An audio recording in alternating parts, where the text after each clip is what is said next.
Assalamualaikum warahmatullahi wabarakatuh, Sobat Rini Channel Education. Semoga semakin hari semakin bersemangat untuk beredukasi. Video kali ini kita akan mengangkat topik 7 kategori guru yang tidak bisa sertifikasi di tahun 2022 nanti. Nah, ini kan berita heboh ya. Saksikan videonya sampai selesai, jangan di skip. Oke.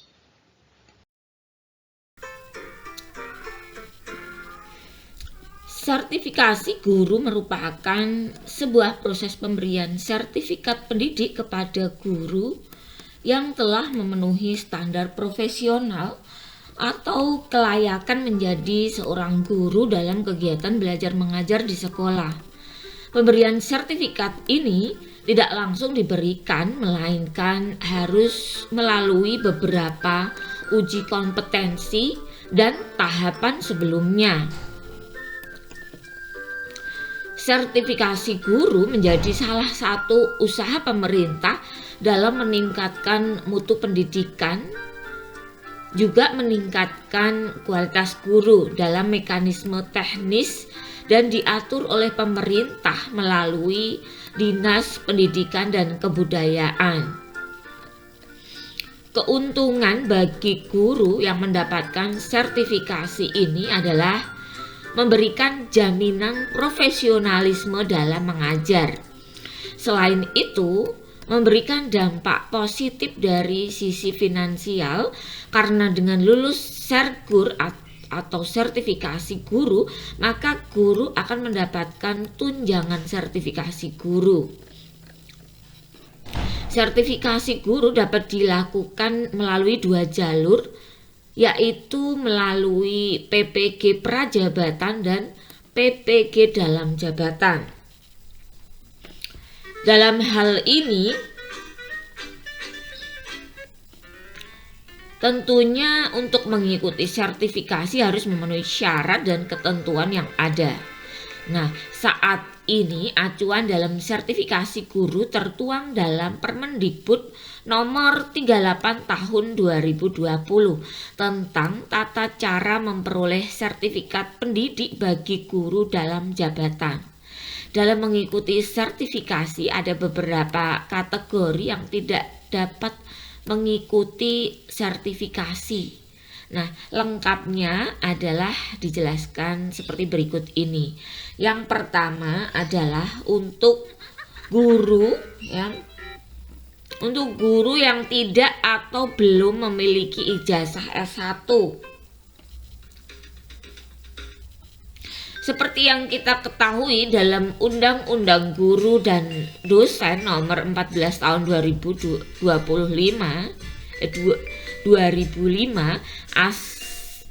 pasal 9 itu mengamanatkan setiap guru wajib memperoleh kualifikasi akademik minimal S1 atau D4. Hal ini juga ditegaskan dalam Permendikbud nomor 38 tahun 2020 yang menjadi acuan saat ini yaitu syarat untuk memperoleh sertifikat pendidik bagi guru dalam jabatan. Itu haruslah memiliki kualifikasi akademik S1 atau D4. Yang kedua, tidak terdaftar di Dapodik. Nah, hal ini adalah langkah yang paling pokok yang harus dipenuhi.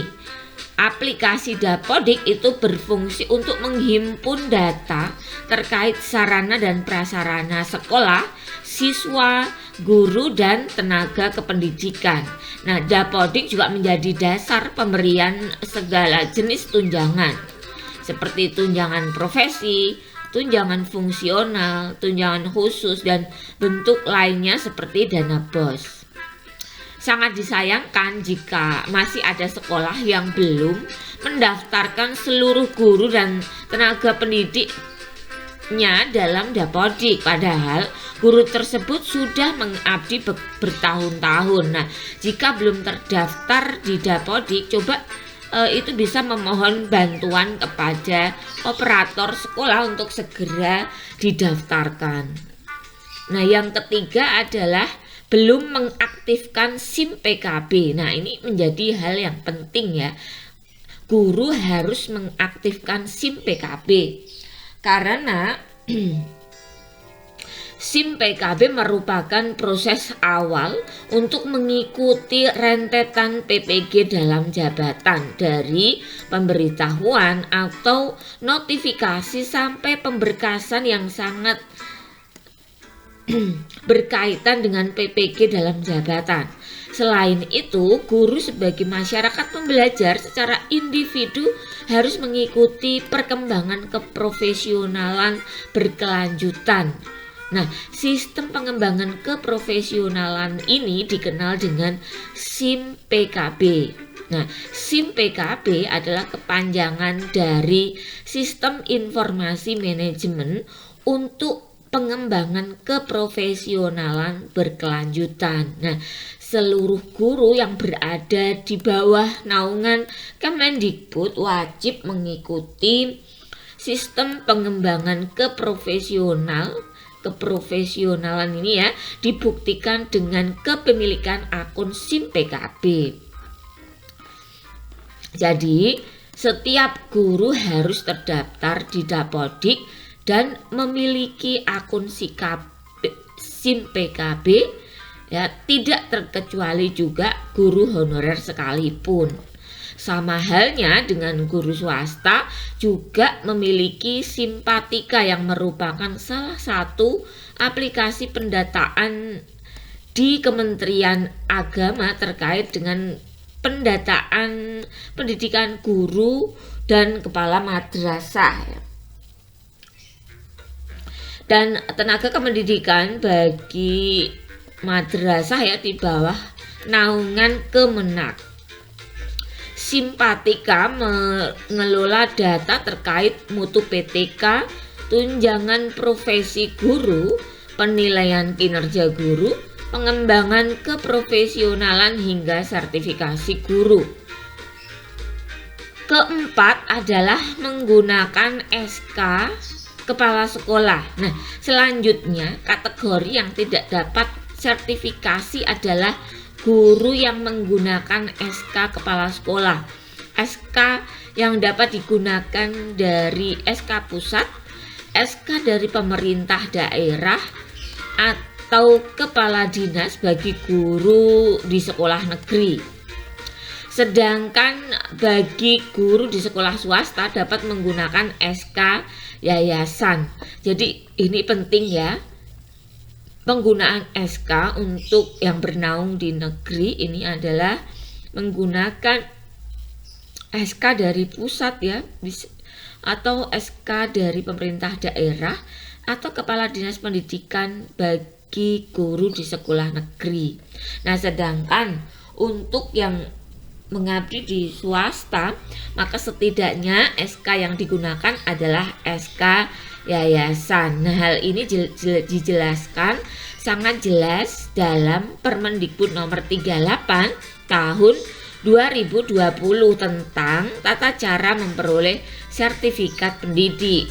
Nah, guru dalam jabatan merupakan guru yang diangkat oleh A. Pejabat pembina kepegawaian atau pejabat yang ditunjuk bagi guru dalam jabatan pada satuan pendidikan yang diselenggarakan oleh pemerintah dan pemerintah daerah. Pimpinan penyelenggara pendidikan yang diselenggarakan oleh masyarakat berdasarkan perjanjian kerja bagi guru dalam jabatan pada satuan pendidikan yang diselenggarakan oleh masyarakat ya. Pada poin A itu dimaksudkan jika guru di sekolah negeri maka harus diangkat dari pemerintah daerah atau satuan pendidikan oleh pemerintah atau disebut dinas pendidikan setempat. Nah, sehingga SK pengangkatan harus dari dinas pendidikan atau SK pemerintah daerah. Nah, sedangkan untuk poin B yaitu yang mengabdi di swasta ya, jika diangkat oleh dari sekolah swasta maka menggunakan SK pengangkatan dari yayasan. Yang kelima adalah SK pengangkatan setelah tahun 2015. Guru dengan SK pengangkatan setelah tahun 2015 seperti SK pengangkatan di tahun 2016 sekarang belum dapat memenuhi syarat sertifikasi sesuai dengan aturan Permendikbud nomor 38 tahun 2020 menyebutkan guru dalam jabatan yang diangkat sampai bulan Desember 2015. Namun jangan khawatir, bagi guru yang belum masuk kategori untuk PPG dalam jabatan 2022, cepat atau lambat dipastikan akan dilakukan revisi karena kuota yang tersedia masih terbatas.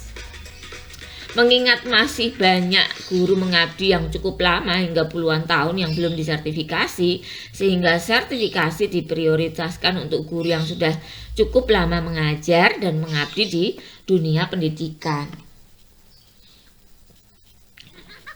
Untuk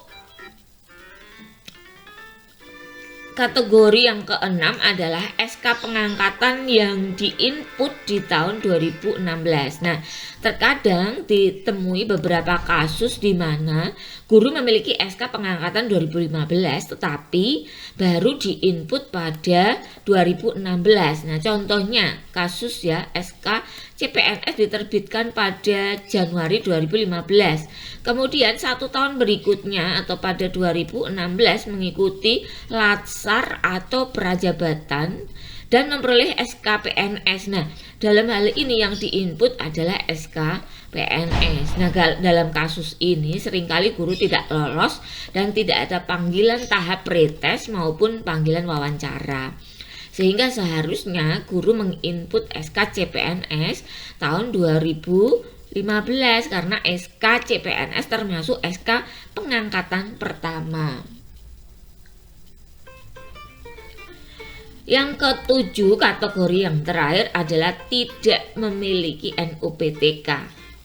NUPTK adalah nomor unik pendidik dan tenaga kependidikan sebagaimana yang tertuang dalam Permendikbud nomor 38 tahun 2020 menyebutkan salah satu syarat peserta PPG dalam jabatan adalah memiliki nomor unik pendidik dan tenaga kependidikan yang dikenal dengan istilah NUPTK.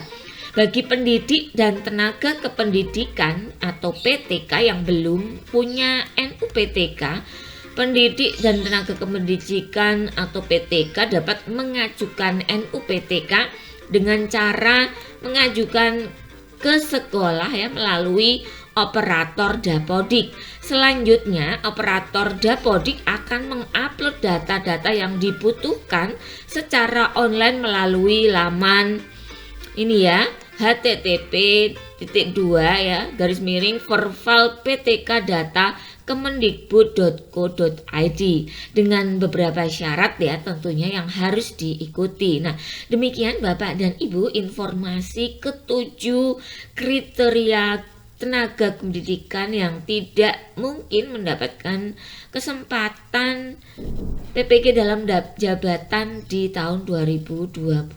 Nah, pastikan Anda telah memenuhi syarat tersebut ya dan dapat melanjutkan ke PPG ya. Nah, semoga semuanya berjalan lancar ya dan ini mempengaruhi ya semangat juang dari Bapak dan Ibu semuanya. Kebutuhan akan pentingnya literasi mandiri itu menjadi kebutuhan kita ke depan untuk semakin profesional di dalam menjalankan kewajiban kita masing-masing ya, baik dari guru, dari siswa, dari orang tua, masyarakat pada umumnya dituntut untuk menjadi profil pembelajar sepanjang hayat. Karena pada hakikatnya selama kita hidup maka kita perlu terus untuk belajar. Setiap peristiwa, setiap kejadian itu adalah proses pembelajaran. Nah, simak terus video-video dari Rini Channel Education. Jangan lupa dukung Rini Channel Education dengan cara mensubscribe bagi yang belum subscribe ya. Agar Rini Channel Education semakin hari semakin bersemangat untuk memunculkan video-video baru yang tentunya menarik untuk kita simak bersama ya. Juga nilai edukasinya semakin kita rasakan ya. Semangat berbagi, semangat belajar, semangat berbagi. Demikian ya, terima kasih untuk selalu setia menonton Rini Channel Education ya. Assalamualaikum warahmatullahi wabarakatuh.